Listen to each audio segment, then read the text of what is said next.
अरे कब तक ऐसे लेटे रहोगे? थोड़ा उठकर बैठो। सारा दिन लेटे रहोगे तो हालत और बिगड़ जाएगी। क्या करूं, उठने या चलने की ताकत ही नहीं है शरीर में। मैंने तुम्हें कितनी बार मना किया कि चैत्र की तेज धूप में दोपहर के वक्त लकड़ी काटने मत जाओ, लेकिन कौन सुने मेरी बात। चैत महीने तो चला गया और तुम्हें ये बीमारी देकर गया। क्या कहती हो पत्नी, अगर काम न करूं तो घर कैसे चलेगा? अच्छे भविष्य के लिए मेहनत तो करनी पड़ेगी ना। मेहनत करना ठीक है, लेकिन ऐसी मेहनत क्या करना जिससे बीमार होकर बिस्तर पकड़ना पड़े। अरे देखो, तुमसे बहस करने की ताकत ना है। लाओ भाई, अरे दवा दे दो, लाओ लाओ। सुबह तो ठीक तरह तुम कुछ खाए नहीं, अब बताओ दोपहर के लिए मैं क्या बनाऊं? हाँ, कुछ भी अच्छा नहीं लग रहा और इतने दिनों से काम पर नहीं जा पाया। पैसों की भी तंगी है, चिंता के मारे कुछ अच्छा ना लग रहा। तुम अभी इन सब बातों की चिंता मत करो, पहले ठीक हो जाओ, फिर देखना सब ठीक हो जाएगा।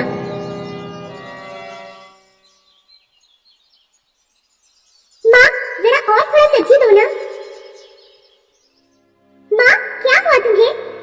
हाँ, क्या? कहाँ? मैंने सब्जी मांगी, लेकिन तुम सुना ही नहीं। क्या हुआ? हाँ, मैं थोड़ी सोच में थी। क्या हुआ माँ, सब ठीक है ना? हाँ बेटी, हाँ मेरे बच्चे, सब ठीक है, तू खा। माँ, क्या तुम मुझे अब भी बच्ची समझती हो? तुम्हारे चेहरे देखकर तो ऐसा लगता है कि कुछ तो बात है। मुझे बताओ, तेरे पापा की तबीयत ठीक ही नहीं हो रहा है, उसका ही चिंता कर रही थी। पापा तो दवाई ले रहे हैं ना, जरूरत हुई तो फिर से डॉक्टर के पास चलेंगे ना उनको लेकर। 4 बार से ले जा चुकी हूँ, इतनी सारी दवाई चल रही है, फिर भी कोई सुधार नहीं। अब क्या करोगी माँ? पता नहीं, थोड़े ही पैसे हैं, वो भी खत्म होने वाला है। कैसे घर चलाऊंगी, समझ में नहीं आ रहा है। चिंता मत करो माँ, पापा जल्दी ठीक हो जाएंगे। लेकिन अगर बचे हुए पैसे भी खत्म हो जाए तो तेरे पापा की दवाई कहाँ से लाऊंगी? बाजार से सामान कैसे लाऊंगी? रेशन भी खत्म होने वाला है, भूखा रहना पड़ेगा फिर। काश मैं भी कुछ कर पाती मेरे माँ पापा के लिए, उनका चिंता दूर कर पाती, लेकिन मैं करूँ तो क्या करूँ?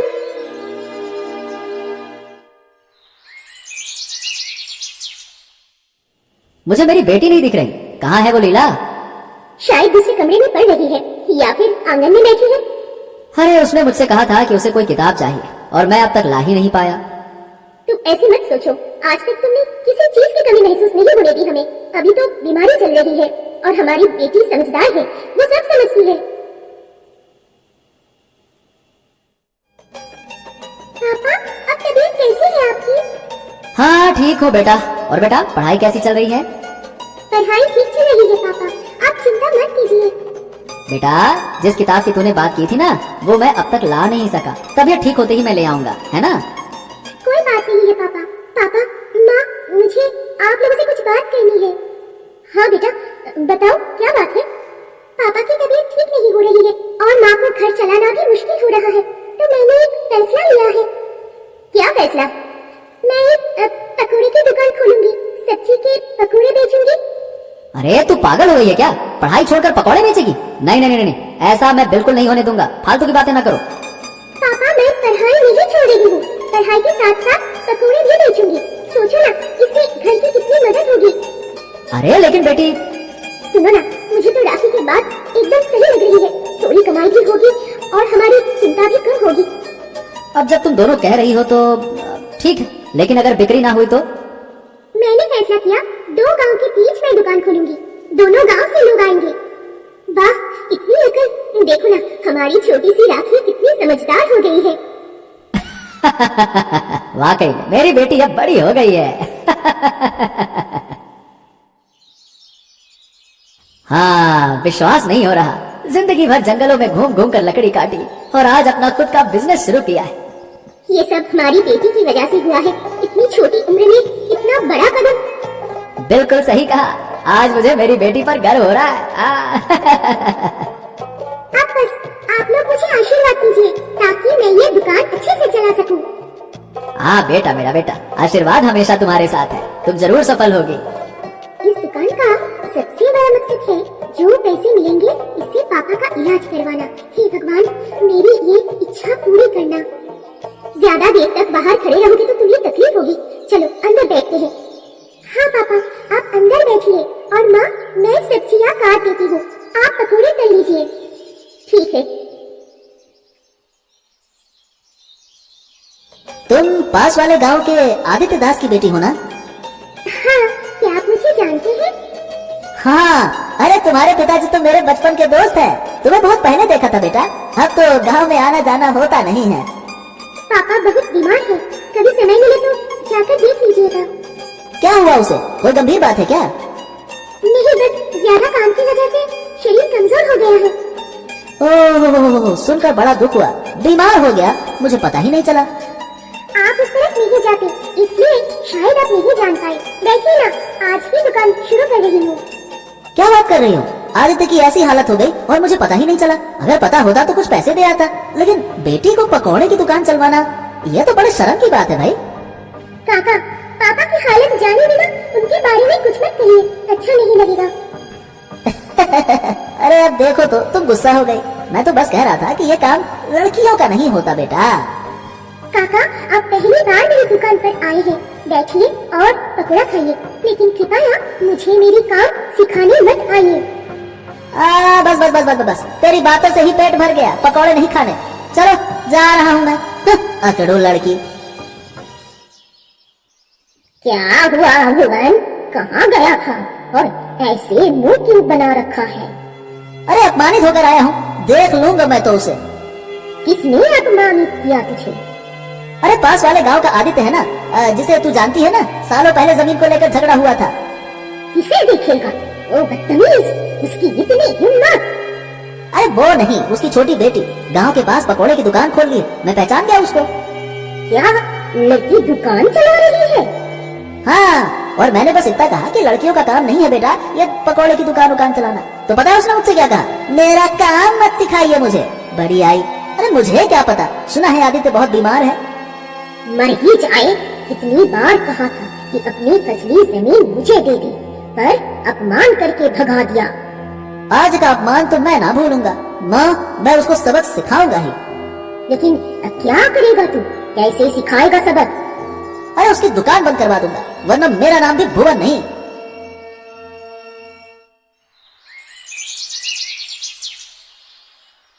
क्या बात है, घर ऐसे सुनसान क्यों है, जैसे शमशान में आई हूँ?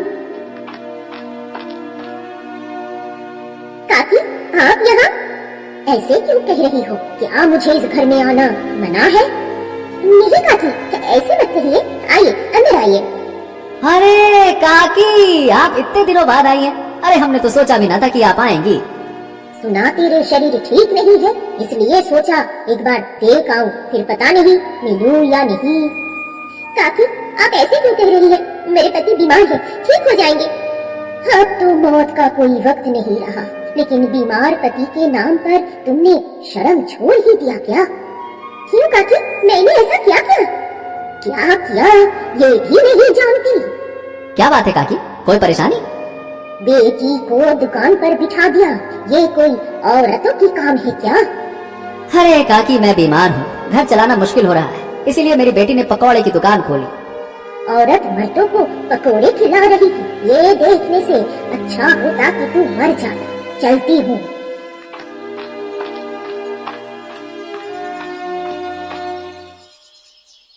बहुत समय से बाहर नहीं निकला, अरे उम्र हो गई है। बाहर जो चल रहा है उसे देखने से तो अच्छा है कि घर में रहो। बढ़िया है आप नहीं निकलते। हाँ, क्यों, क्या हो गया? ये गांव तो सिर्फ नाम का आपका है, लोग बिना पूछे जो मन में आता है कर रहे हैं और आपको खबर भी नहीं करते। अरे भाई, बात घुमा फिरा कर क्यों कहते हो? सीधे सीधे बताओ ना, क्या बात है? बात ये है कि पास वाले गांव का आदित्य दास बिल्कुल बेशर्मी की हद पार कर गया है। आदित्य? नाम तो सुना सुना है, ठीक से याद नहीं आ रहा। अरे उसकी बेटी, उम्र होगी यही कोई 10-12 साल, उसने पकौड़े की दुकान पे बिठा दिया अपनी बेटी को। क्या बात कर रहे हो? लड़की दुकान चला रही है? अरे बाप रे बाप, ये तो अपशगुन है। हाँ, 2 गांव के बीच में दुकान लगाई है, आधा रास्ता हमारे गांव का, लेकिन आपकी इजाजत ना ली उसने। मेरी इजाजत के बिना तो गांव में पत्ता ना हिलता और वो दुकान खोल बैठे। वही तो मैं कह रहा हूँ कि अब आपका गांव आपका ना रहा और जगह हमारी भी है, तो कुछ किराया भी तो देना चाहिए था, वो भी नहीं दिया। जाकर बोलो उन्हें दुकान बंद करें और कहना कैलाश बाबू का हुक्म है, जाओ। हाँ, अब उस लड़की की अकड़ मिटा कर ही रहूंगा।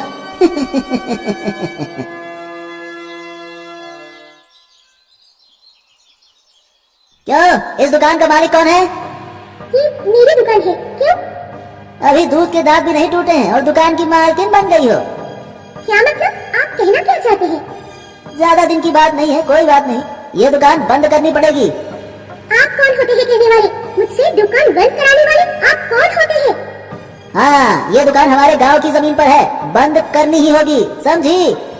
मैंने उसी दिन ही समझ लिया था कि आपके मन में कुछ तो खोट है। मैंने आपका क्या बिगाड़ा है? ज्यादा बातें मत करो, ये कैलाश बाबू का हुक्म है। कैलाश बाबू? वो कौन? अरे यहाँ दुकान खोली और कैलाश बाबू को नहीं जानती? वो इस गांव के सबसे बड़का आदमी है। हाँ। पर मैंने उनका भी क्या बिगाड़ा है? अरे बेटा, उनकी आज्ञा के बिना यहाँ पत्ता नहीं हिलता और मैं तुम्हें जवाब देने के लिए मजबूर नहीं हूँ, समझ गई? अच्छा, तो जाइए, जाकर कैलाश बाबू से कहिए कि ये दुकान मैं बंद नहीं करने वाली। अरे अरे अरे अरे, इतनी बड़ी हिम्मत! और देखना कि हम तुम्हारा क्या हाल करते हैं।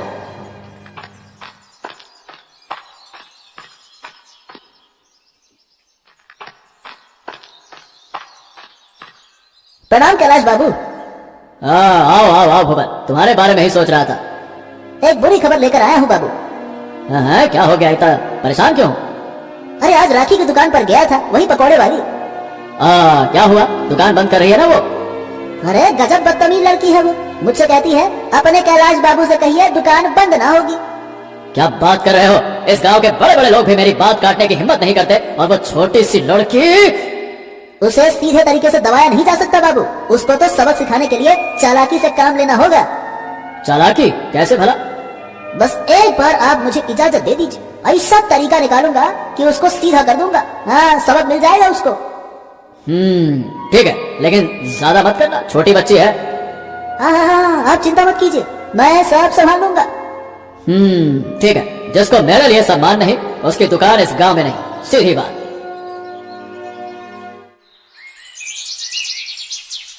आज के बाद इस दुकान का कोई नामो निशान नहीं रहेगा और इस दुकान के साथ साथ आदित्य और उसकी बेटी का घमंड भी मैं तोड़ दूंगा। हाँ, जा और काम निपटा। मैंने 500 रुपए पहले दे दिए हैं और बाकी के 500 काम खत्म होने के बाद दूंगा। और सुन, ध्यान रखना, ठीक है? अगर कोई दिखे तो मैं तुम्हें आगाह कर दूंगा, जल्दी से निकल लेना, ठीक है? जा। अरे मूर्खों की टोली, जल्दी करो, अगर किसी ने देख लिया तो एक साथ फंस जाएंगे, जल्दी करो। अरे खुद तो खड़े होकर तमाशा देख लिया है। इतनी बड़ी दुकान को तोड़ना और जलाना कहीं आसान काम है क्या? अबे क्या मेरी बातों पे तर्क कर रहा है? 500 नहीं 50 भी नहीं दूंगा, बता दिया मैंने, जल्दी करो। हाँ तो ठीक है, हम काम अधूरा छोड़कर जा रहे हैं। बंद करो काम तुम लोग, चलो। अरे अरे अरे अरे, गुस्सा क्यों हो रहे हो? मैं तो मजाक कर रहा था भाई, इतना गुस्सा क्यों हो गया? ठीक है, शांति पकड़ो, मैं कुछ नहीं कहता, तुम लोग जो करना चाहते हो करो, लेकिन भैया काम पूरा करो।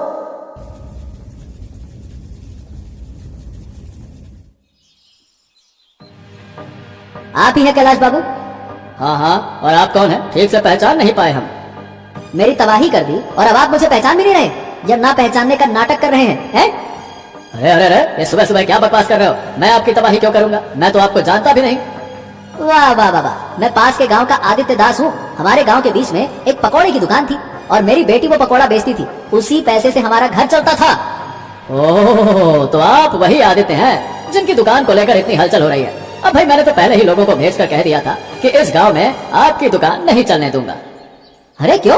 मेरी बेटी ईमानदारी से पैसा कमा रही थी, तो इसमें तुमको क्या मिर्ची लग रही थी? आपको क्या नुकसान हो रहा था मेरी दुकान से कि मेरी दुकान ही जला दी? बताओ। शायद आपकी समझ ठीक ना है आदित्य जी, मैंने दुकान बंद करने का आदेश दिया, जलाने का आदेश ना दिया। ओ, बात को घुमाओ नहीं, सब जानता हूँ मैं। आपने ही ये काम किया है। आपने नहीं चाहा कि हमारी दुकान गांव में रहे तो जलवा दिया। मेरे घर आकर मेरे बारे में उल्टा सीधा बोल रहे हो? अरे हम क्यों जलाएंगे तुम्हारी दुकान? है हिम्मत देखकर तो मैं हैरान हूँ कि तुम्हारी जबान इतनी चल रही है। आपने जो मेरे साथ किया है ना, अब आप उसका मुआवजा देंगे क्या कुछ? अरे कुछ तो गड़बड़ हो रही है, मैं ये काम क्यों करूंगा? मैं सिर्फ दुकान बंद करवाना चाहता था, जलवाना नहीं, समझ गए? ये किसी और का काम है, आप जाके जांच करो, सच्चाई पता चलेगी। अरे लेकिन अगर आपने ये काम नहीं किया तो फिर कौन करेगा? इस गांव में तो आपके ही शब्दों पर सब चलता है। आप ही तो कहते हैं आपके आदेश के बिना एक पत्ता ना हिलता। ये काम भुवन का नहीं तो और किसका हो सकता है? ओफो, मैंने तो पहले ही उसे कहा था कि कुछ ज्यादा मत कर देना, लेकिन उसने मेरी बात ही नहीं मानी। अब क्या हो गया? क्यों चुप हो गए? बोलो ना। आपके पास कोई प्रमाण है क्या कि मैंने ये काम किया है? पहले कोई गवाह या प्रमाण लाकर दिखाओ, फिर मुझे दोषी बताना, समझे? चलो निकलो यहाँ से। अभी तो मेरे पास कोई पुख्ता प्रमाण नहीं है। निकलिए भाई साहब, फिर जाइए।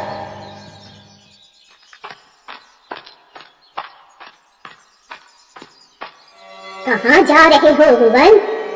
बाजार गया था, अब घर जा रहा हूँ। आज मेरी खुशी का दिन है। खुशी का दिन? क्यों? आज कोई त्योहार है क्या? अरे कोई त्योहार नहीं है, लेकिन मेरे लिए तो त्योहार जैसा है। कल रात मैंने एक बड़ा काम कर दिया। हाँ। क्या काम किया तुमने? कल रात मैंने अपने आदमी लेकर आदित्य की बेटी की दुकान को तोड़कर जला दिया। क्या? ये क्या कर दिया तुमने? अगर उन्होंने तुम्हें पकड़ लिया तो? अरे नहीं पकड़ सकते, मुझे डर नहीं है। देखो आज के दिन को मना रहे हैं। बाजार से सबसे बड़ी मछली लेकर आया हूँ। हाँ। अरे इतनी बड़ी मछली? अरे बाजार की सबसे महंगी मछली आज मैंने खरीदी है। तुम इतने पैसे कहाँ से लाए? तुमको लॉटरी लगी है क्या? कैलाश बाबू से बोनस लिया है, और क्या। लेकिन मुझे तो 1 भी रुपए नहीं दिए। तुम्हें पैसे क्यों दूं? मैंने काम किया है, इसीलिए पैसे मुझे मिले हैं। तुमने क्या किया? आज तक मैंने तुम्हारे सारे गलत कामों के साथ दिए, लेकिन आज तुम मुझे भी पैसे नहीं दे सकते। नहीं नहीं नहीं नहीं, मैं नहीं दूंगा। पैसा मेरा है, किसी और का नहीं। ठीक है, मैं भी देखती हूँ तुम्हारी खुशी कितने दिन बरकरार रहती है।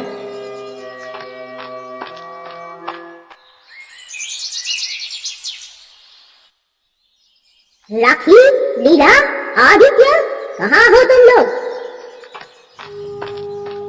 अब फिर आई है।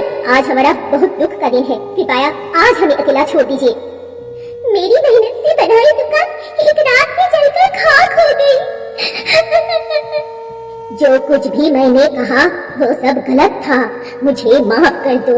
मैं किसी गलत काम के लिए नहीं आई हूँ, मैं सच कह रही हूँ। तो फिर आप इस वक्त आज के दिन यहाँ क्यों आई है?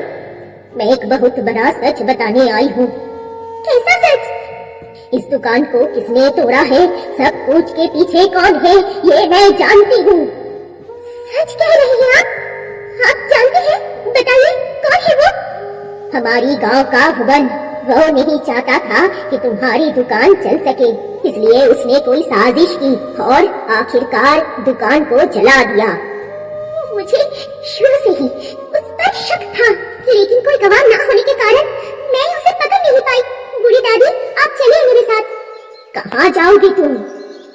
आप मेरे साथ चलिए और हमारे गांव के मोरल कैलाश बाबू को ये बात बताइए, ताकि हम उस भवन के खिलाफ कार्रवाई कर सके।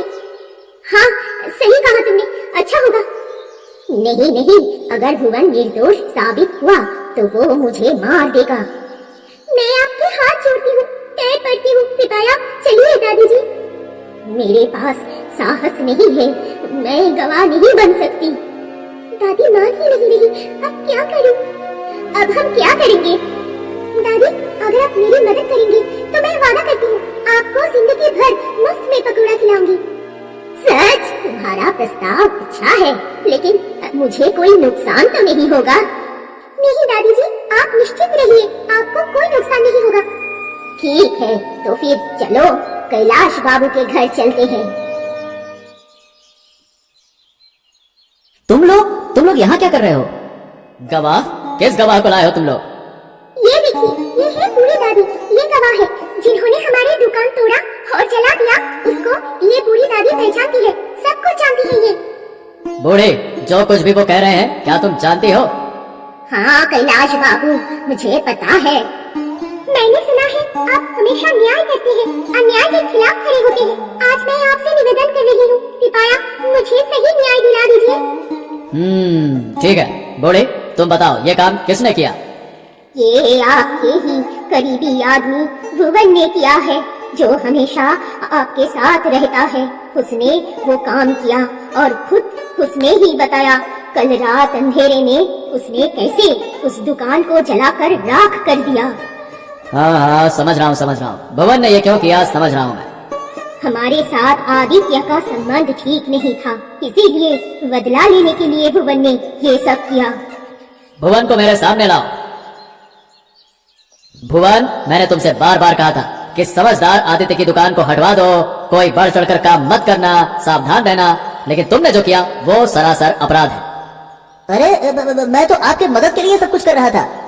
तुमने ये सब कुछ मेरी मदद के लिए नहीं किया है, तुमने ये सब अपने व्यक्तिगत गुस्से के कारण किया है, और इसका सबसे बड़ा प्रमाण बूढ़ी की गवाही है, समझे? क्या बूढ़ी? अरे तुम ऐसा करोगी? मैंने सोचा नहीं था, मैं तो तुम्हें देख लूंगा। हाँ, अगर तुम्हें देखने का मौका दिया जाएगा तब तो देखोगे ना। अब न्याय का समय है। सभी गवाहों के आधार पर यह साबित हो चुका है कि भुवन असली अपराधी है, और इसीलिए उसे राखी को 1 लाख रुपए का मुआवजा देना होगा। क्या 1 लाख रुपए मैं कहाँ से लाऊंगा? निष्कासित कर दिया जाएगा। राखी, बताओ तुम्हें यह न्याय पसंद आया?